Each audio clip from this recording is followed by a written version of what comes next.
Hello, my friends. I'm Natalie, and I live in LA with my husband. I have a 26-year-old daughter who recently got married, but it was quite dramatic. I'm just happy she's finally settled. Her husband, Victor, is a nice guy, and I'm sure he'll take good care of her. I had an ex-husband who works in a corporate office. I was already working at a local pharmacy when he got that job.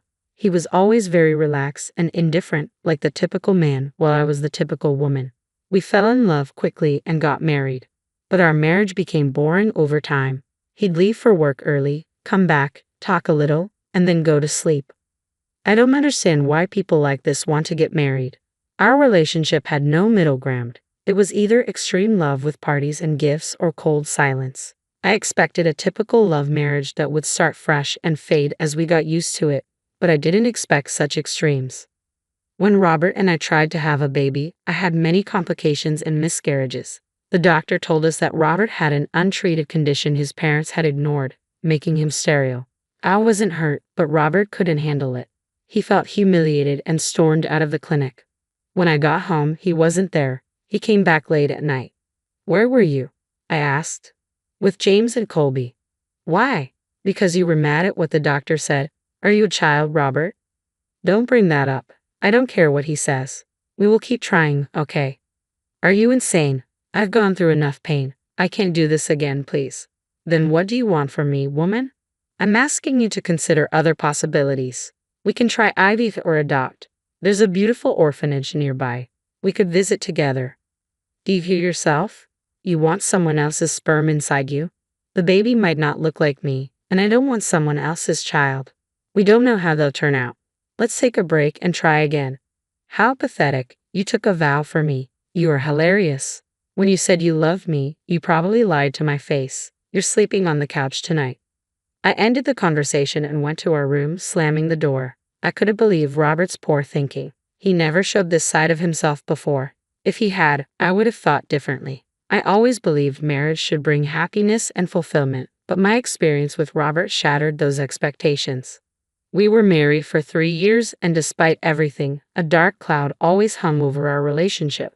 The pain of infertility became an insurmountable barrier, shadowing our dreams of starting a family.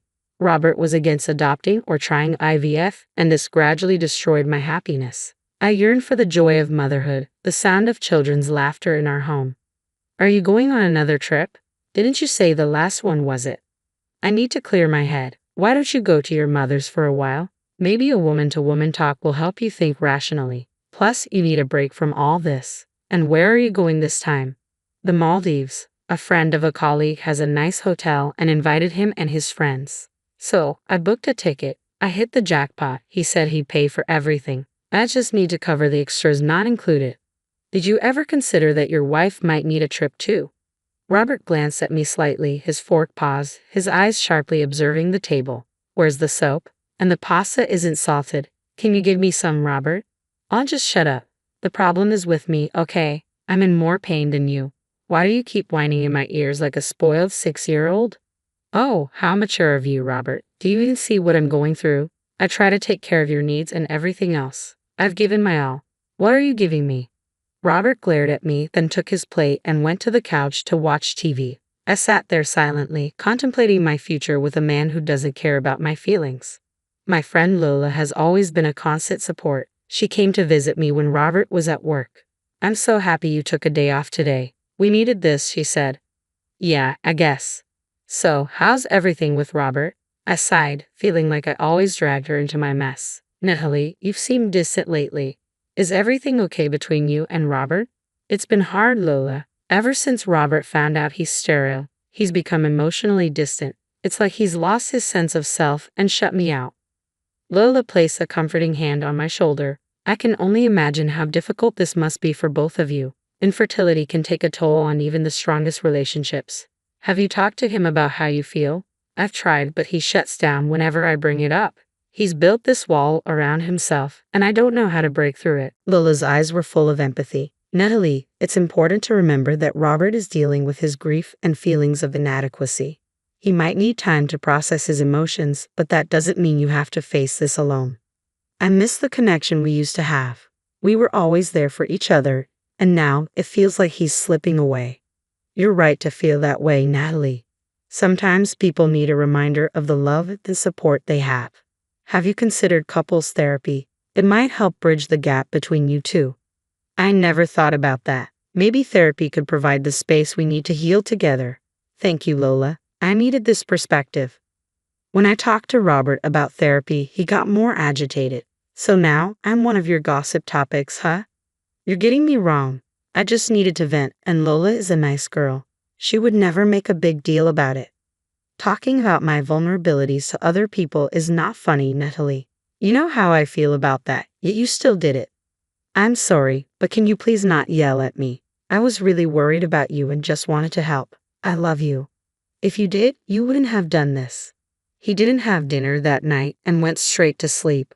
A few days later, as he was getting ready for his trip, he told me his mom was unwell and needed to stay with us.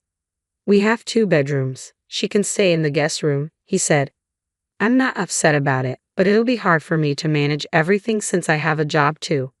Well, hire a nanny then. That would be an extra cost. Don't worry about the money, Natalie. I'll cover it. But that never happened. Robert was transferred to a new office in New York. He said he'd call and visit, but I felt our marriage was ending. I wanted to spend a proper evening together, so I took him out for dinner. We had fun, but also felt strained. A few days later, he left me and his mother moved in with me. She was old and had quite an attitude, making the nanny's job difficult. I was getting tired and needed a break. One night, I went clubbing and met Louis. I never thought I'd find myself in an extramarital affair. But life surprises you. It was a breezy evening when we first met. There was an instant connection between us. He had a magnetism that drew me in, and as the night progressed, our conversations became deeper. Louis made me feel seen, desired, and alive in a way that had long been absent from my marriage. Why are you still with him? You are stunning, Natalie, and deserve someone who adores you. Your husband sounds like a total dashaback. No offense. I don't know. Maybe it's because I love him, or think I still love him. I understand he's going through a lot, but he should know he's not alone. I'm here and have never forced him into anything. He doesn't like the idea of other youth or adoption, but I don't get it. What's so wrong with seeking a different alternative? I asked. Damn, his personality screams insecure, Louis replied. Well, some guys just don't like considering their partners as equals. When was the last time he made any effort for you? He goes on frequent trips, right? Did he ever invite you to any of them? That says a lot, Natalie. I'm not here to encourage you to leave him, but maybe it's time you stop fighting for something that isn't worth it. If I were in your place, I would ditch him right then and there. It's not as simple as you think, Louis. His mother is involved now, and I have to take care of her. Oh, I hate this. Why me? I lamented. Hey, you were in a club, right? Just have fun while you're here. Let's have a good time. I have the perfect idea. I have my car. Let's go for a midnight drive. Really? Are you sure?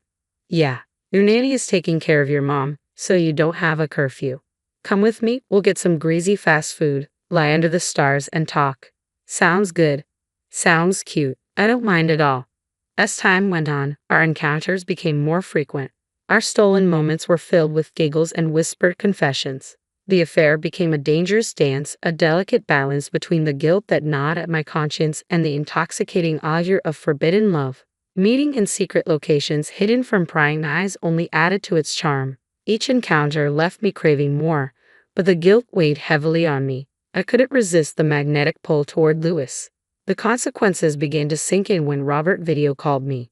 The guilt I carried seeped into every aspect of my life. I saw the pain in Robert's eyes, the growing distance between us, and the erosion of trust. I wanted to end the affair and remain friends with Louis, but when I went to his apartment, I was overwhelmed by his charm. He welcomed me with a warm smile, and as we talked and had a few drinks, I ended up kissing him. That was it. I had made a mess. After that night, I completely cut off Louis. He called me multiple times, but I couldn't face him. One day, when I was leaving for work, Louis was waiting outside my house. He stood in front of me, blocking my way. Please, Natalie, I'm sorry. I got carried away. I know I made a big mistake. I swear it wasn't my intention. I thought we were having a nice night. It wasn't your fault. I was the one who kissed you. I am the one with no self-control, I said. Hey, look, I didn't mind. I understand what you're going through. You know nothing about me. Don't even try. I had the most amazing night with you. I can forget it. Be with me. I can keep you happier. Maybe I don't earn as much as Robert, but I can make you content. That man doesn't deserve you. I'm still married, Louis. Please don't ask for something I can't give you. And please don't meddle with my matters. Let's forget this ever happened. I broke his heart that day. I pushed away the man who could have probably saved me, but I knew it wasn't the right time. 2 weeks later, I took a pregnancy test and found out I was pregnant. I was both happy and shattered. I knew this was Louis's child. If Robert ever found out, I shuddered at the thought. I decided to keep it a secret. When Robert found out, he was shocked beyond imagination. He kissed me, hugged me, and spun me around, calling it a miracle. He threw a huge gender reveal party. I didn't know how to feel. Louis tried to contact me many times, but I avoided him. You did what? Please tell me you're joking. When did this happen? Lola asked, shocked. It's a long story, Lola. I'm sorry. I don't know what else to do. Robert has no clue about this. Not even the nanny knows. Just you. I don't have the nerve to say anything to anyone. What about Louis? Should I tell him? I can if you want me to. Would that be a good idea? Depends on if you like him, but I would advise you to just go on with whatever is happening. Don't overthink it. There is always a right time for everything. For now, keep it a secret. Years went by, and our daughter Josie grew up unaware of everything. She always knew Robert as her father.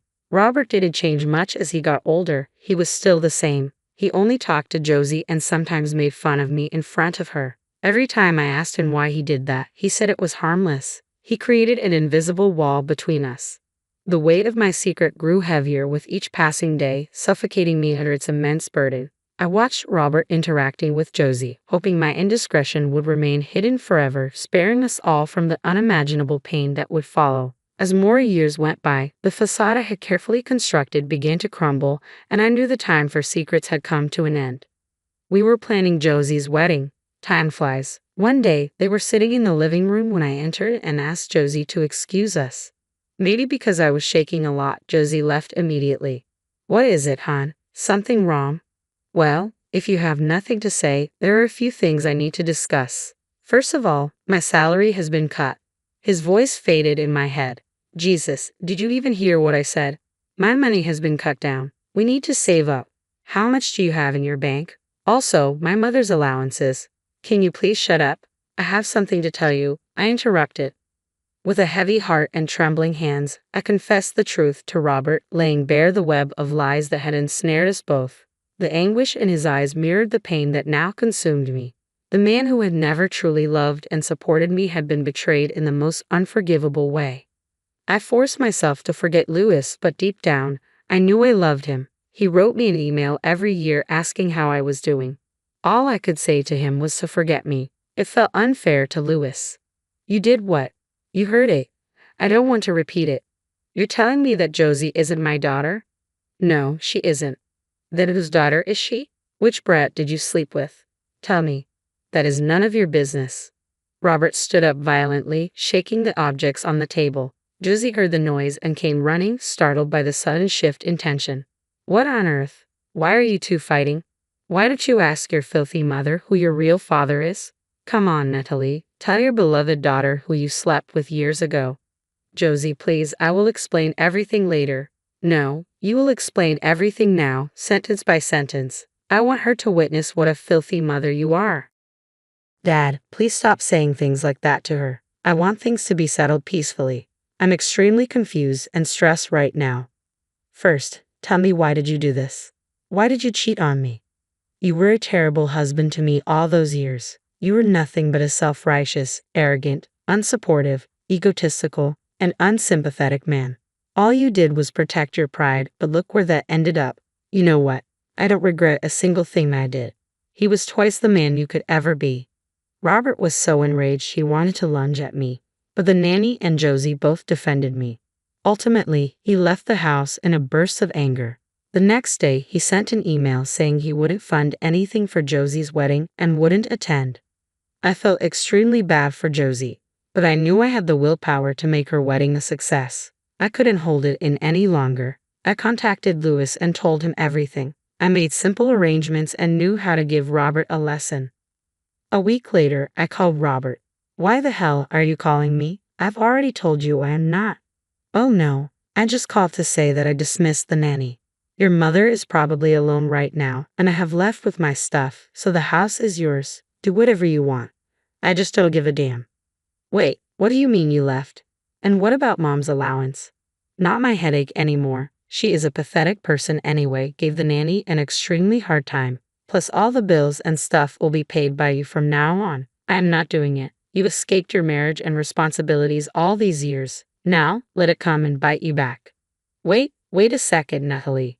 Honey, please, you know my expenses have gone down. I know, just like I said, it is none of my business. Goodbye, Robert. I cut the call. The tragic tale ends here. Louis and I met at a pub again, and it was so happy to see him. He was still the same, bubbly, cheery, and romantic. We both planned Josie's wedding. It was done at a fantastic location. Though the venue was small and compact, it was warm and filled with people we genuinely loved. We had a joyous celebration with food, music, dance, and a lot of jumping around. Robert kept calling me, but this time when I ignored his calls, I felt no guilt whatsoever. I was with my daughter and the man I loved most. The most beautiful part was that I could reunite Josie with her true father, who walked her down the aisle. I know I have a lot of explaining to do, but all that can wait for another time.